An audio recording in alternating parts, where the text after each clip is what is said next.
استاذ هەموو دەرمانێک دەبێت ئەکسپایی لەسەر جێب دەبرا خۆت وزارەت تەندروستی جارێک بردی فەخسیشیان کرد هیچ قسە نەکرد بەڕێ وەڵڵا بەخوای بردیان لای دکتۆر دلۆڤانی فەخسیش کرا ئەمە گە شتێک مخالفی ئەلەکانە بەدیانی ئەو دەرمانێک کە دروستەکەم دێ لەمە خەڵک لا ئەوە جێب دەبرا خۆت ئەوە شێ على ئەساس ئێرکانە خاینکەنەوە تەماشا و سەلاجێک کە سەلاجە خان کردێتەوە لە بیریان کردێت دەرمانەکەی هەگرە انسان لێرە هەردە سوتێتانە قوربان جبدێ ئەو تەماشا و سەلاجە خان کرێتەوەیانە زانە ئەو سەلاجە خان کرێتەوەیانە جبدێ بەنسبەت ئەو غرفەیەش ئەوە بام هەتا وەفات کردەوە غرفەی بام بە هەمووی 6 7 مانگە وەفات کرێت شبابیشم دەناسەوە بزانم بەڵێ خەچی دەخواتەوە ناخوانا دەکات ئەو تەنها لەسەری خۆ لەسەر بنیەکەی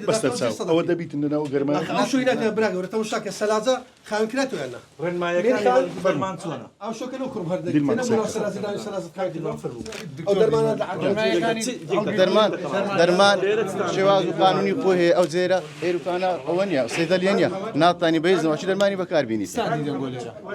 تە بە چای خۆتان دەیبینن موادێکمان دیکە نازانی چییە باش کاک دەرمان دیوان لێکانە بە بڕیاری دادگا بەرێ بە بڕیاری دادگا هاتینە ئێرە دادەخوێت چتان بیری مخابی لەکانە ئەوە نازانم ئەوانە چییە دەست بەسەریان داگرن بەرێ هەمووی دەست بەسەردا بگرن